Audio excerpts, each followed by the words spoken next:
그리스도의 평강이 너희 마음을 주장하게 하라. 너희는 평강을 위하여 한 몸으로 부르심을 받았나니 너희는 또한 감사하는 자가 되라. 그리스도의 말씀이 너희 속에 풍성히 거하여 모든 지혜로 피차 가르치며 권면하고 시와 찬송과 신령한 노래를 부르며 감사하는 마음으로 하나님을 찬양하고 또 무엇을 하든지 말에나 이래나 다 주 예수의 이름으로 하고 그를 힘입어 하나님 아버지께 감사하라. 종들아 모든 일에 육신의 상전들에게 순종하되 사람을 기쁘게 하는 자와 같이 눈가림만 하지 말고 오직 주를 두려워하여 성실한 마음으로 하라. 같이 읽겠습니다. 무슨 일을 하든지 마음을 다하여 주께 하듯 하고 사람에게 하듯 하지 말라. 아멘. 자, 지난 3주간 우리는 일터와 삶이라는 시리즈를 해왔습니다. 첫 번째는 조용히 비즈니스 하라, 그리고 두 번째 오큐파이 하라, 그리고 지난주에는 charge 하라라는 것을 했었고요. 그리고 오늘은 마지막으로 enjoy 하라, 이렇게 누리고 즐기라 하는 메시지로 말씀을 나누려고 합니다. 자, 한국에서 우리가 주로 이 enjoy 한다라는 말에 대해서 좀 부정적이죠. 어떤 유흥하는 듯한 느낌이 나서 enjoy 한다는 말에 대해서 좀 부정적인 느낌을 가지고 있습니다. 하지만 이 말이 가지고 있는 오늘 저는 의도적인 의미는 누리라 하는 거죠. 모든 것의 깊이와 넓이와 다양함을 풍성하게 누리는 삶을 살았으면 좋겠다 하는 생각이 듭니다. enjoy라고 하는 말은 말초적인 즐거움에 자극받는 것을 말하는 게 enjoy 한다, 소위 이런 말이 아니라 시간적인 여유를 가지고 지성과 감정과 의지로서 그 풍성함을 깊게 경험한다는 것이죠. 여러분, 일터에서 어떤 것을 인조이 합니까? 돈 버는 재미가 쏠쏠합니다. 이걸 인조이 하는 것이 과연 그분은 일을 인조이 하는 걸까요? 돈 버는 재미로 살아가는 것만이 모든 것이 다 인조이라고 말할 수 있을까요?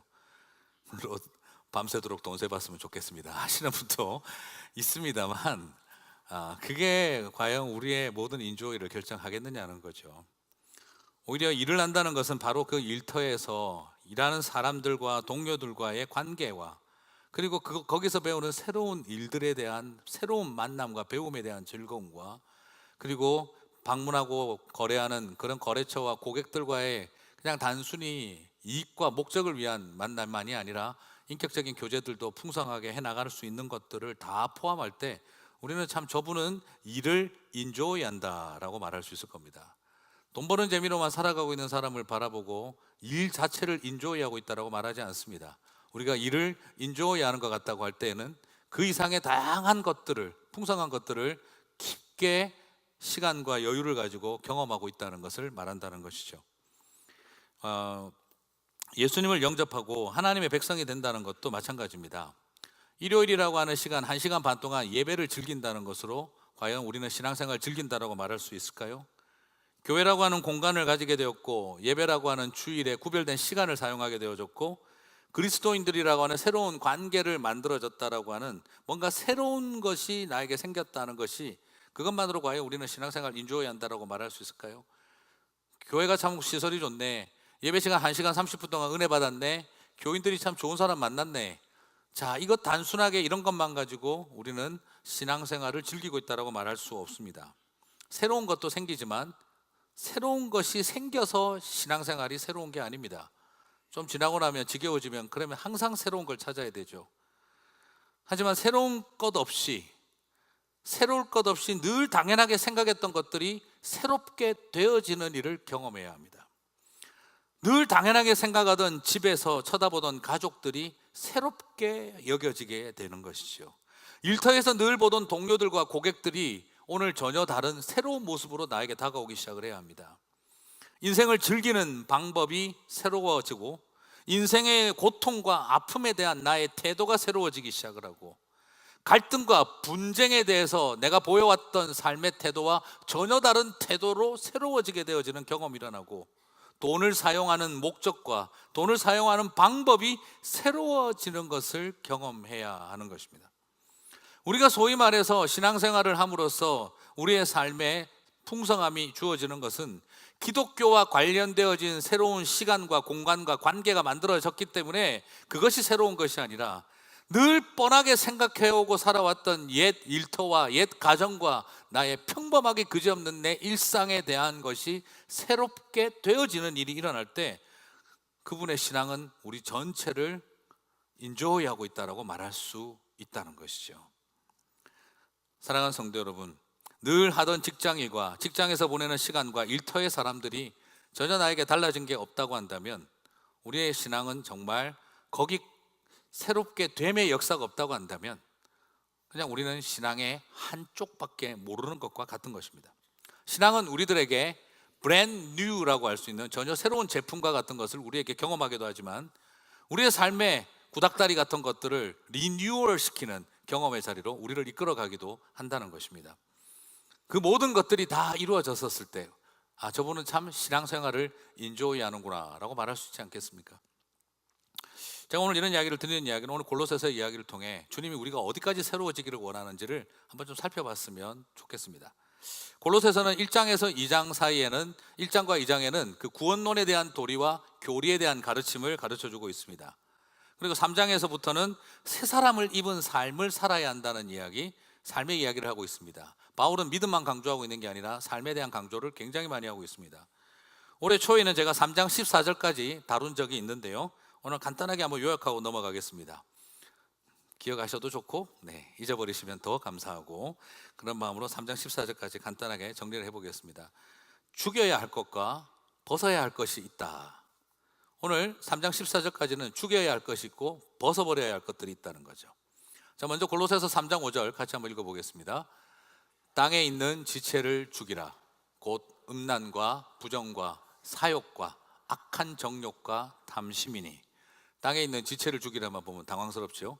교인들을 죽이라는 말도 아니고 이걸 어떻게 이해해야 되겠습니까? 여기서 음란과 부정과 사욕과 악한 정욕과 탐심이라 그랬습니다. 정리하면 무엇일까요? 마음에 있는 더러운 것들을 죽이라는 거예요. 사람의 마음 속에 있는 이 음란과 부정과 사욕과 악한 정욕과 탐심과 같은 것들을 죽여야 한다는 거죠. 여러분, 이게 불신자들에게 한 말이 아니라 이미 믿고 있는 골로새 교회 성도들에게 한 말입니다. 우리가 예수님을 믿고 있는데도 여전히 우리 안에 뭐가 있다는 거죠? 음란과 부정과 사욕과 악한 정욕과 탐심과 같은 더러운 것이 마음에 있다는 것이죠. 골로새서 3장 8절과 9절을 또한 봅니다. 같이 한번 읽겠습니다. 너희가 이 모든 것을 벗어버리라. 곧 분함과 노여움과 악의와 비방과 너희 입에 부끄러운 말이라. 너희가 서로 거짓말을 하지 말라. 자, 8절을 또 살펴보게 되면은 3장 5절은 죽이라고 했고 3장 8절은 벗어버리라고 합니다. 무엇을 벗어버립니까? 분함과 노여움과 악의와, 자, 여기까지는 마음속에 있는 독한 것들을 말합니다. 그리고 입술에 있는 더러운 것들을 말합니다. 다음으로 비방과 입에 부끄러운 말이라. 너희가 서로 거짓말을 하지 말라. 여러분, 사람의 마음 속에, 사람의 입술 속에 벗어버려야 할 것들이 있다는 것이죠. 그것은 바로 무엇입니까? 분함과 노여움과 악의와 같은 그런 마음에 있는 독한 마음들, 그리고 9절은 입술에 있는 부끄럽고 더러운 것들을 말합니다. 우리 속에 있는 독한 마음, 우리 속에 있는 불안 마음, 우리 속에 있는 원수된 마음, 그런 것들을 벗어버리라고 말하고 있습니다. 그리스도인들인 골로새 교회를 향해서 사도 바울이 말하고 있습니다. 여러분의 마음속에는 여전히 더러운 것들이 있습니다. 음란과 부정과 사욕과 정욕과 탐심 같은 더러운 것들이 있습니다. 그리고 여러분의 마음속에는 원수된 마음, 분한 마음, 독한 마음이 여전히 존재하고 있습니다. 분함과 노여움과 그리고 불의와 같은 그런 마음이 있습니다. 그리고 여러분의 입술에는 동시에 부끄러운 말들이 있습니다. 비방과 그리고 거짓말이라는 거예요. 마음에 있는 더러운 것과 마음에 있는 독한 것과 그리고 입술에 있는 부끄러운 것들을 죽여버리고 벗어버리라 라고 사도 바울이 하나님의 말씀으로 우리에게 도전하고 있는 것이죠. 여기서도 보시면 나오지만 서로 거짓말하지 말라. 사람의 마음에 이 분함, 더러운 것이 있고 사람의 마음 속에 원수된 마음이 있고, 그 원수된 마음이 있으면 필연적으로 이게 뭐로 이어질까요? 서로 거짓말하게 되어 있습니다. 비방과 서로 거짓말이 일어납니다. 이 서로 거짓말하지 말라는 말이 참 인상적이에요. 왜일까요? 일방적으로 한 사람만 거짓말하는 경우가 없다 이 말입니다. 모두가 서로 거짓말한다는 거죠. 서로 나의 진실만 말한다는 거죠. 나에게 유익한 진실만 말한다는 거죠. 그래서 사람의 마음에 분함이 생기고 사람의 마음에 원수된 마음이 생기면 완벽한 거짓말쟁이는 존재하지 않습니다. 서로 거짓말한다는 거예요. 100% 거짓말을 하는 사람은 없고 90%의 진실과 10%의 거짓말을 한다는 거죠. 그래서 100%의 거짓말보다 위험한 것이 10%의 거짓말입니다.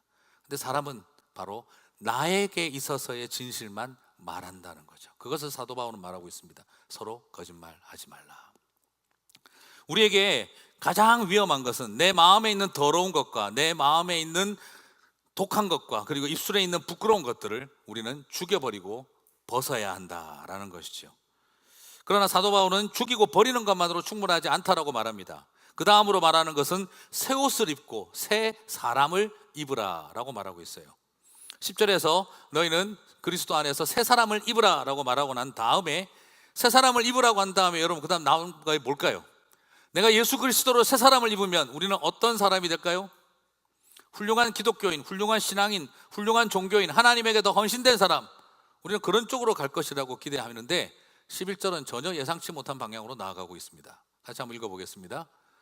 거기에는 헬라인이나 유대인이나 할레파나 무할레파나 야만인이나 스구디아인이나 종이나 자유인이 차별이 있을 수 없나니.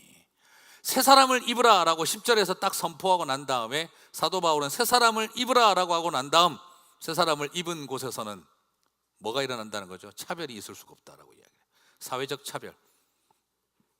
헬라인이나 유대인이냐, 할레파냐 무할레파냐, 야만인이냐 스구디아인이냐, 자유인이냐 종이냐, 이런 형태의 차별이 존재할 수가 없다. 새 옷 입은 사람들에게는. 무슨 뜻입니까? 소위 말하는 헬라인이냐 유대인이냐 하는 민족적인 적개심과 그리고 인종적인 갈등, 그런 것이 거기에는 존재할 수가 없다는 겁니다. 새 사람을 입은 자리에는. 새 사람을 입은 자리에는 할레파냐 무할레파냐라고 하는 신학적인 갈등으로 서로가 옳다 그르다를 논하는 갈등이 없어진다는 것입니다. 그 자리에는 야만인이나 스구디아인이라는 문명과 기술의 차이를 가지고 서로를 무시하고 멸시하는, 그리고 우월의식을 갖는 일이 일어나지 않는다는 것입니다. 종이냐 자유인이냐 하는 자리에서는 계급, 돈에 대한 것과 계급적 차이의 갈등을 뛰어넘어서 서로 형제와 자매가 되는 일이 일어난다는 것입니다. 그리스도 예수 안에서 새 사람을 입어버린 사람들, 죽일 걸 죽이고 버릴 걸 버린 사람들에게는 거기에는 인종차별이나 계급적인 갈등이나 거기에는 신학적인 싸움이나 그리고 거기에는 우월의식과 멸시와 같은 것들이 존재하지 않는다는 것입니다. 제국의 백성이냐 식민지 백성이냐 이런 것들이 중요하지 않는다는 것입니다. 혐오와 포비아를 뛰어넘어 사랑의 공동체를 이루어 가게 된다는 것입니다. 사회적 집단 간의 차별과 갈등 관계를 뛰어넘어 한 형제와 자매가 되게 하는 일, 차별 없는 디스크리미네이션이 존재하지 않는 바로 그런 자리에 사람들이 서게 된다는 겁니다. 죽일 것 죽이고 버릴 것 버리고 나니까, 예수 그리스도로 새 사람을 입고 나니까 그 다음에 일어나는 일은 선교사 되고 목사가 되고 이런 내용이 나오는 게 아니라 차별 없는 관계를 만들어가게 된다는 거예요. 여러분, 어떤 새 사람을 입으셨습니까? 새 사람은 단순히 교회 잘 다니는 사람을 말하는 것이 아닙니다. 종교가 바뀐 것을 말하는 것도 아닙니다. 사회적 갈등과 차별을 보는 눈이 달라지고, 그리고 혐오하고 그리고 미워하던 사람들을 형제로 여기게 되어지는 일이 일어납니다. 소위 말하는 민족 모순, 계급 모순, 종교 모순, 신학적인 모순, 이런 모든 것으로 갈라져 버린 이 세상 속에 차별 없이 품어내는 삶이 되어지는 것이 새 사람의 모습이라고 오늘 사도 바울은 말하고 있는 것입니다. 그리고 사도 바울은 12절과 14절에서 한 걸음 더 나가고 있습니다. 같이 읽어볼까요? 긍휼과 자비와 겸손과 온유와 오래 참음을 옷 입고 누가 누구에게 불만이 있거든 서로 용납하여 피차 용서하되 주께서 너희를 용서하신 것 같이 너희도 그리하고 이 모든 것 위에 사랑을 더하라. 죽일 것 죽이고 버릴 것 버리고 나면 다시 입어야 할 것이 있는데, 긍휼과 자비와 겸손과 온유와 오래 참음을 옷 입는다는 거예요. 여러분, 이것이 뭘 말하느냐? 나 한 사람 고매한 인격과 신앙의 깊이를 가진 사람이 되라는데 목적이 있지 않습니다. 오늘 이 말씀을 바라보고 그래 나는 기독교인으로서 긍휼하고 자비하고 겸손하고 온유하고 오래 참는 사람이 돼야지, 그렇게 해서 뭐 하시려고요? 그래서 나는 이 까마귀 노는 세상에 끼어들지 않고 백로같이 살아가야지. 주님 그런 것 절대 우리들에게 요구하지 않으십니다. 오히려 우리로 하여금 긍휼과 자비와 겸손과 온유와 오래 참음을 옷 입으라는 이유가 무엇입니까? 13절을 보시기 바랍니다. 불만이 있거든 서로 용납하고 피차 용서하되 주께서 너희를 용서하신 같이 너희도 그리하고 이 모든 것 위에 사랑을 더하라. 불만과 서로를 향한 미움으로 가득 찬 곳에 사랑과 용서를 선포하고 그 모든 것 위에 사랑으로 다시 옷 입혀주기 위하여 우리에게 바로 온유와 겸손과 오래 참음을 주셨다라고 말하고 있습니다. 다시 말씀드리면 공동체를 회복하고 사랑을 회복하게 하는 일을 위해서 저와 여러분에게 바로 이 아름다운 옷을 입게 하셨다는 거예요. 여러분, 여기에서 불만이 있다는 말은, 이 불만이라는 표현이 나왔잖아요. 지난번에 이거 말씀드렸던 것인데 상처와 고통에 의한 울분과 서름을 말합니다. 이 불만이라고 하는 게, 너 불만 있니? 담배도 있는데요. 죄송합니다. 이런 개그하면 안 되는데, 이런 아재 개그하면 안 되는데요. 그런 수준의 이야기가 아니라, 이 불만이라고 하는 것은 뭐냐 그러면 내 속에 있는 상처와 고통에 기초한 울분과 서름 같은 걸 말하는 겁니다. 지난번에 제가 말씀드린 듣기로는 축축한 상처, 고름나고 진물나는 앱세스가 꽉 찬 고름나는 상처들을 말합니다. 연고 발라도 나을 것 같지 않은 상처, 내가 아파 죽겠는데 나를 찢어서 내 안에 있는 것들을 끄집어내야 되는 그런 진물나는 상처를 말합니다. 축축한 상처,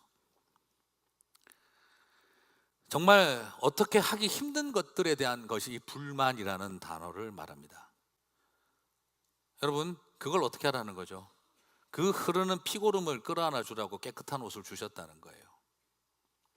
여러분에게 온유와 오래 참음과 겸손의 옷을 입혀주신 이유는 바로 그 불만이 가득 찬 피고름이 흐르는 축축한 상처들 끌어안아 주라는 거예요. 여러분, 세상에서 참 독특한 게 뭔지 압니까? 우리는 새 옷 입으면 더러운 것들 저리 가, 가까이 오지 마. 깨끗한, 이제 더러운 것들 저리 가, 더러운 것들 저리 가. 나 새 옷 입었어. 그런데 사실 이 세상에서 가장 아름다운 옷은 뭐냐 그러면요, 하얀 옷을 입은, 전쟁터에서 가장 아름다운 옷은 하얀 옷을 입은 간호병들이 피고름 짜내며 온몸에 피투성이가 된 하얀 가운을 입고 뛰어다니는 모습일 거라고 말하고 싶어요. 그들은 왜 하얗고 깨끗한 옷을 입습니까? 가장 피 흐르는 곳을 만나기 위해서인 거예요. 우리는 깨끗한 옷 입으면 더러운 것들 저리 가라라고 이야기를 하지만, 그러나 이 세상에서 가장 감염을 막기 위해서 깨끗한 옷을 입어야 하는 사람들은 가장 더러운 피고름을 만나기 위해서 가장 깨끗한 옷을 입어야 합니다. 하나님의 사람들에게 왜 새 옷을 입히고 왜 깨끗한 옷을 입히셨을까요? 왜 흰 옷 입은 백성이 되게 하셨을까요? 까마귀 노는 근처에도 가지 말라고 흰 옷을 입혀주셔서 백로처럼 살아가라고, 고귀한 영적인 경지에 올라가서 너만 수준 높게 살아가라고 부른 게 아니라, 저 지경에 처해 있는 사람들 찾아가서 그들의 피고름에 끌어안고 살아가라고, 서로 아프고 피 흘리는 사람들끼리 사랑으로 더하여 주고 살아가라고 우리들에게 흰옷 입은 백성이 되게 하셨다라고 말씀드리고 싶어요. 사랑하는 성도 여러분, 오늘 우리들에게는 이 두 가지가 다 필요합니다. 어쩌면 오늘 이 두 가지 이야기는, 하나는 사회적 갈등 구조 속에 들어가서 차별 없는 세상을 만들고, 그리고 우리 안에 가득한 피고름 흐르는 상처로 서로를 용납하지 못하고 있는 서로에게 다가가서 끌어안아 주라고 주신 메시지입니다. 사회적 갈등과 집단의 갈등이 넘치는, 혐오와 포비아가 넘치는 곳에 들어가서 형제와 자매가 되게 하는 일을 하라고 저와 여러분을 부르셨고, 같은 그리스도인들끼리 축축한 상처와 불만을 가지고 살아가는 서로에게 다가가서 함께 용서하는 일, 사랑으로 더하는 일을 하라고 우리를 부르셨다는 겁니다. 근데 안타까운 것은, 같은 그리스도인끼리 축축한 상처와 불만은 잘 용서하는데 사회적 집단의 갈등 구조에서 포비와 혐오는 용서하지 못하는 분들이 막 있고, 사회적 갈등과 혐오를 넘어서서 사랑하는 일은 잘하는데 같은 기독교 교인들끼리 축축한 것은 절대 용서 못하는 분들이 있습니다. 좀 진보적인 그리스도인들을 만나면 사회적 혐오를 극복하고 갈등을 끌어안는 일은 정말 잘 하시는데, 같은 기독교인들 안에 축축한 것은 죽어도 못 쳐다보시는 분들이 있습니다.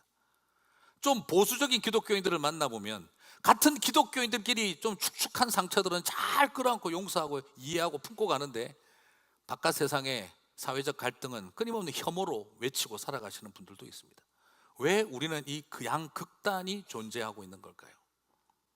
주님은 저와 여러분을 부르실 때 우리 안에 있는 축축한 상처도 사랑으로 더하는 법을 가르치고 싶어 하시고, 이 세상 속에 가득한 차별 가득한 세상 속에 유대인이나 헬라인이나 자유인이나 종이나 야만인이나 스구디아인이나 남자나 여자나 따지지 않고 한 형제와 자매로 여기는 법을 배우라고 또한 저와 여러분을 부르셨습니다.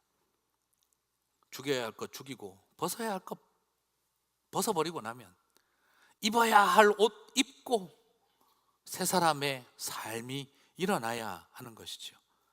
이 모든 것을 행하고 살아갈 수 있을 때 우리는 주일 예배 시간에 얼마나 인조이했느냐가 중요한 것이 아니라 하나님의 백성으로서의 삶을 인조이하고 살아간다고 말할 수 있을 것입니다. 이것도 만만치 않게 힘든 일인데 사도 바울은 우리에게 한 가지 더 도전합니다. 새 사람은 무엇을 하든지 말에나 이래나 다 주 예수의 이름으로 하라고 합니다. 17절 말씀 같이 읽겠습니다. 무엇을 하든지 말에나 이래나 주 예수의 이름으로 하라. 여러분, 새 옷 입은 사람들은요, 새 사람을 입은 사람들은 무엇을 하든지 일에 대한 태도가 바뀐다는 것을 말합니다. 여러분, 그리스도인이 새 사람이 됐다는 건 성령 수술했다는 수준의 이야기하고 다릅니다. 일에 대한 삶에 대한 태도가 바뀌었다는 것이죠. 사실 근데 제가 이 무엇을 하든지라는 이 표현이 한글 번역이든 영어 번역이든 다 마음에 안 듭니다. 왜냐하면 영어로도 보시면 거의 대부분 번역들이 whatever로 번역이 되어 있어요. 무엇을 하든지. 우리 한글 번역도 무엇을 하든지로 되어 있습니다. 그런데 원어적인 의미는 whatever가 아니라 whoever 내지는 everyone입니다. 무슨 말입니까? 누구든지 혹은 모든 사람은 입니다. 헬라어 원어는 물론 이게 의역을 하면 무엇을 하든지로 번역할 수 있겠습니다만, 그러나 오리지널 단어의 뜻은 모든 사람들은 everyone이나 아니면 whoever 누구든지입니다. 그냥 그렇게 읽어보셔도 어떨까요? 누구든지 말에나 이래나 주 예수의 이름으로 하라. 새 옷 입은 백성들, 모든 사람들은 누구든지 말에나 이래나 주 예수의 이름으로 하라. 왜 이것이 맞다고 생각하냐면 이 17절 다음에 뭐가 나오죠? 18절부터 22절까지 뭐가 나옵니까? 아내 된 자들아, 남편 된 자들아, 자유인들아, 종들아, 유대인들아, 헬라인들아, 부모들아, 자녀들아 하고 이야기가 나옵니다. 그러므로 무엇을 하든지보다 누구든지가 더 맞다고 생각이 듭니다. 누구든지, 아내면 아내든지, 남편이면 남편이든지, 부모면 부모든지, 자녀면 자녀든지 말에나 이래나 다 주 예수의 이름으로 하라는 거예요. 여러분, 여기서 굉장히 중요한 포인트가 있는데요. 이것은 결국 뭘 말하느냐? 새 사람을 입으면 훌륭한 기독교인이 되라는 말이 아닙니다. 훌륭한 종교인이 되라고 가르치고 있는 게 아닙니다. 새 사람을 입은 사람들은 말에나 이래나 누구든지, 결국 무슨 말이냐? 새 사람을 입으면 좋은 목사 되고 좋은 장로 되고 좋은 권사 되고 좋은 집사 되라고 하는 말을 말하는 게 아닙니다. 새 사람을 입었다면 좋은 남편이 돼야 되고 좋은 아내가 돼야 되고 좋은 부모가 돼야 되고 좋은 자식이 돼야 되고 좋은 직장인이 돼야 되고 좋은 고용주가 되어야 한다 이 말입니다.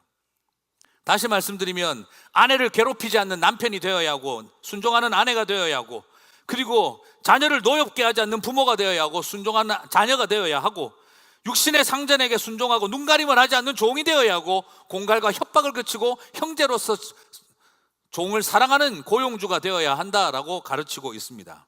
다시 말씀드리면 새 사람을 입었다라고 한다면 우리 모든 그리스도인들은 훌륭한 직분자, 목사, 선교사 이런 것을 되라고 하는 말이 아니라 새 사람을 입은 남편이 되고 새 사람을 입은 아내가 되고 새 사람을 입은 부모가 되고 새 사람을 입은 자녀가 되고 새 사람을 입은 인플로이어가 되고 새 사람을 입은 인플로이가 되라는 것입니다.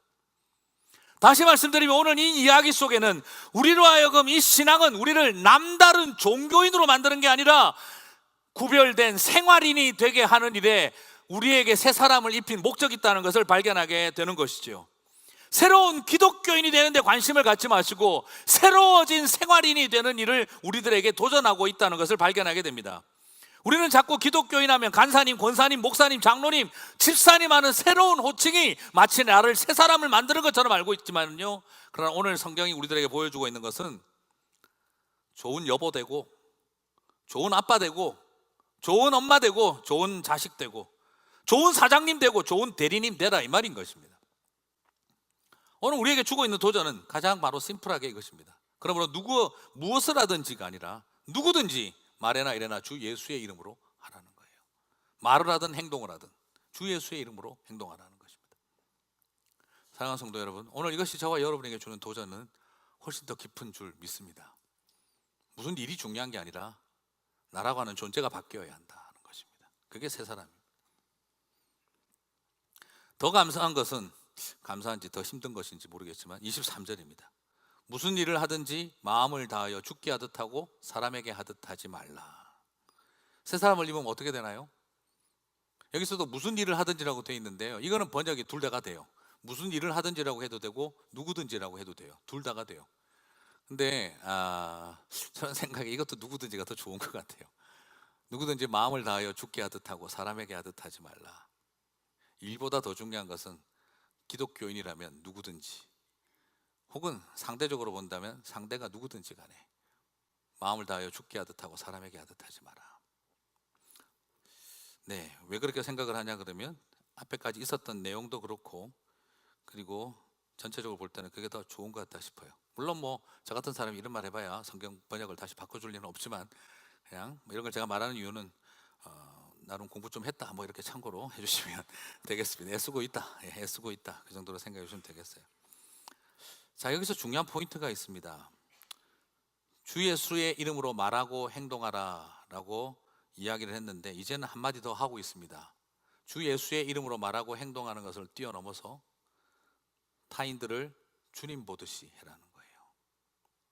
내가 주 예수의 이름으로 말하고 행하는 것을 뛰어넘어 다른 사람들을 바라볼 때 예수님 보듯이 하라는 거예요.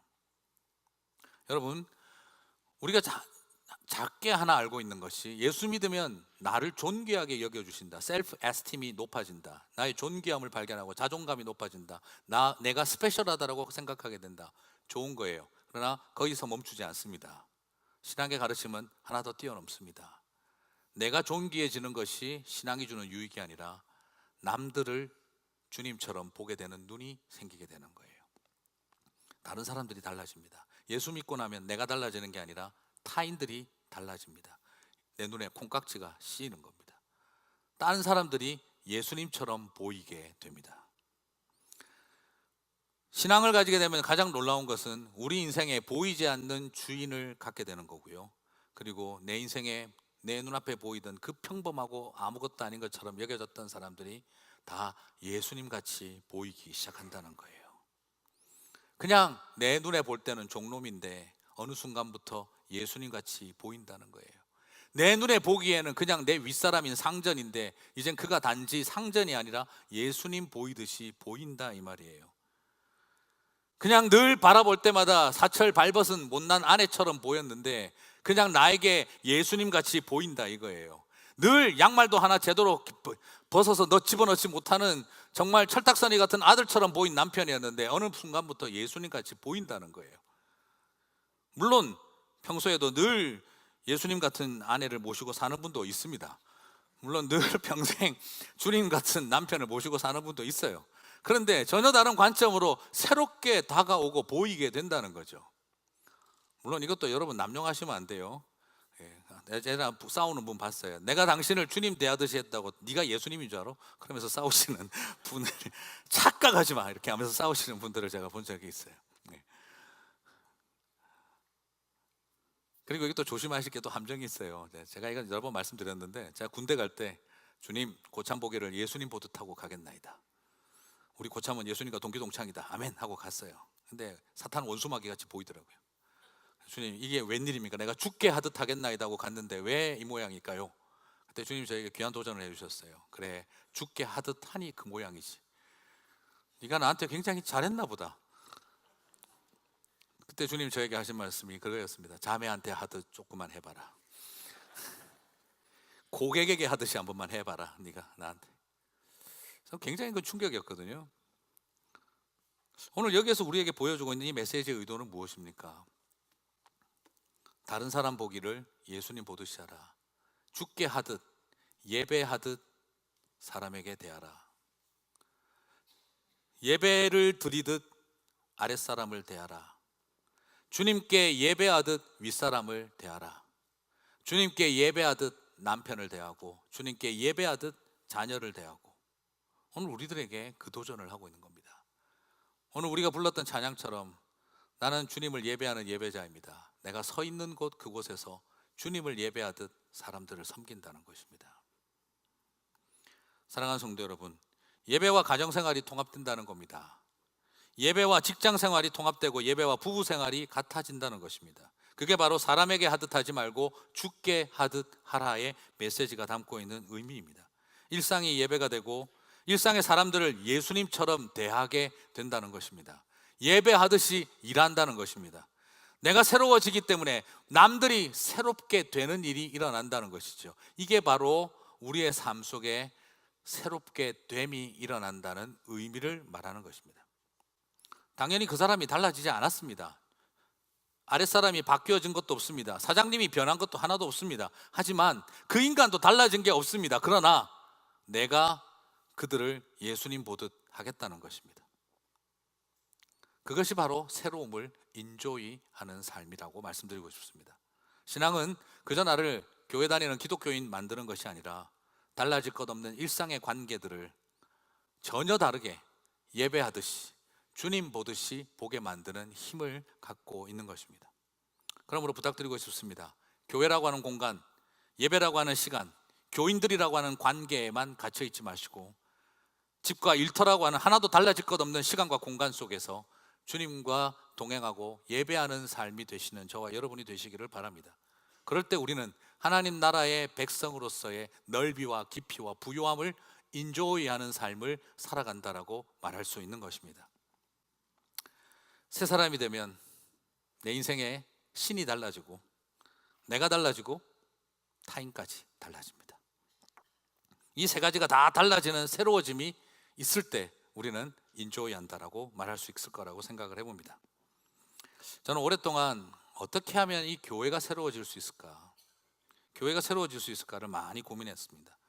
근데 어느 날 성령께서 제 마음속에 저희 교회 사역을 시작하며 미셔널 철치를 시작하게 된 배경은 마음에 굉장히 큰 도전이 있었어요. 교회도 새롭게 해야 되겠지만 나는 성도들의 일터와 가정을 새롭게 하는 일이 더 중요하다. 주님 저에게 주셨던 말씀이에요. 왜 미셔널 철치를 해야 하느냐? 그것은 선교사 많이 보내는 교회가 되는 것이 목적이 아니라, 미셔너리 철치가 되는 것이 중요한 게 아니라, 성도들의 삶이 교회가 얼마나 바뀌느냐보다도 더 중요한 것은, 교회가 얼마나 더 새롭게 되느냐보다 중요한 것은 성도들의 삶에 향해 나아가는, 일터를 향해 나아가는 우리 성도들의 삶이 새로워지는 것을 주님이 더 궁금해 하신다는 거예요. 선한 청지기 교회가 좋은 교회가 되는 일도 중요하지만 교인들이 교회로서 새롭게 되어지는 일이 중요하다. 우리 주님 저에게 주신 마음은 그거였습니다. 가정과 일터에서 사람들을 대하는 것이 예배하듯 예배자들이 되는 것이 나에게는 더 중요하다. 이 교회에서 얼마나 아름다운 예배가 드려지느냐도 중요하지만 성도들의 일상과 삶의 자리에서 사람들을 대할 때 주님께 예배하듯 예배하는 일이 일어나는 것이 더욱 중요하다 하는 도전을 주님께서 제 마음에 주셨어요. 저와 여러분에게 그런 아름다운 기독교인의 삶이 있었으면 좋겠습니다. 교회 와서 1시간 반 얼마나 인조이했느냐가 중요하지 않습니다. 말씀을 맺겠습니다. 오늘 2개의 사진을 좀 보여드리겠습니다. 첫 번째 사진 하나 보실까요? 등대 사진입니다. 그림이 아니고 사진입니다. 이 등대에는 더 이상 이제 먼 바다를 향해 빛을 비추지 않습니다. 그냥 관광용으로 세워져 있고 1년에 한 번 정도 이벤트로 빛을 비춥니다. 그러나 이 등대는 항상 불이 켜져 있습니다. 관광 오고 놀러 온 사람들이 넘어지지 말고 계단 잘 올라오라고, 자기에게 잘 올라오도록, 자기를 향해 올 수 있도록 빛을, 전등을 달아놓고 있습니다. 그리고 올라와서는 그 밑에서 사진 찍고 멋진 시간 보내라고 등을 달아놨습니다. 저 등대는 바다를 향해 빛은 비추지 않으나 자기에게 오라고 빛을 비추고 있는 등대입니다. 제가 찍었습니다. 잘 찍었다고 생각합니다. 다음 영상을 한번 보겠습니다. 볼륨 좀 올려주십시오. 사운드.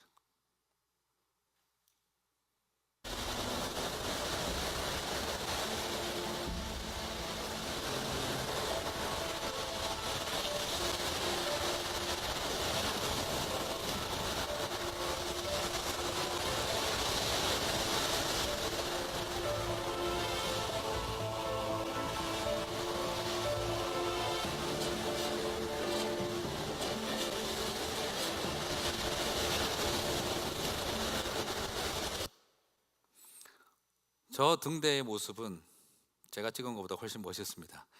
하지만 이건 진짜 등대입니다. 고생은 죽을 것처럼 고생하고 있지만 때로는 집체 같은 파도가 등대 꼭대기까지 덮치기도 하지만, 그러나 그 험한 바다에서 지나가는 생명의 불빛이 되고 있는 등대입니다. 여러분, 이 등대를 바라볼 때 저는 어떤 생각을 할 수 있을까요? 죽을 고생을 하고 있구나, 그렇게 생각할 수도 있겠지만 정말 얼마나 인조이하고 있는지 모르겠다 싶기도 합니다. 오늘 우리는 어떤 교회로, 어떤 성도로 살아가고 있을까요? 관광 자리에서 그냥 나한테 와서 구경하고 가라고 하는, 자기에게 오라고 하는 등대가 되고 말 것인가, 아니면 저 험한 바다 한가운데서 생명을 살리는 등대의 길을 갈 것인가. 하지만 저는 선교적 교회, 그리고 선교적 존재로서 우리의 일상의 신학을 발견하고 일상 속에서 생활 신앙으로서, 그리고 삶이 예배로서 살아가는 그 일을 너무 무겁고 그렇게 여기고 싶지 않아요. 아까 저 영상을 볼 때는 와, 저런 집체 같은 파도 24시간 365일 저러고 있겠습니까? 고요하고 따뜻하고, 그리고 잔잔한 바다, 멋진 갈치들이 쫙 날아가는 모습을 보면서 떠오르는 태양과 지는 석양을 얼마나 멋지게도 보겠습니까? 사명의 길을 간다고만 생각하지 마셨으면 좋겠습니다. 즐거웠으면 좋겠습니다. 저는 저 등대가 인조이하고 있다고 저는 생각을 해봅니다. 참 고생한다는 생각도 들지만 얼마나 인조이하고 있을까. 사명감으로 불타고는 무서운 특공대 같은 그런 선교적 삶을 살아가라고 말하지 않습니다. 오히려 즐거운 마음으로 고난의 길, 십자가의 길을 걸어가는 사람들이 되는 것, 주님께서 어쩌면 그걸 기대하고 계시는지 모르겠습니다. 제가 한국에 있을 때 선교 편지가 늘어왔는데, 그 선교사님은 굉장히 위험한 정글에서 선교 편지를 보내시는 분이셨습니다. 그 선교 편지 마지막에 보면 꼭 이렇게 인사말을 쓰셨어요. 우리 예비 목자 교회 갈 때 제가 말씀을 드렸는데, 아무것도 보이지 않는 위험한 정글에서 어느 선교사 보냄. 항상 편지의 마지막에 인사말이 그랬어요. 그 볼 때마다 마음이 짠했습니다. 그리고 그 선교사님 보고는 보면 항상 처절하고 위험하고 치열했습니다.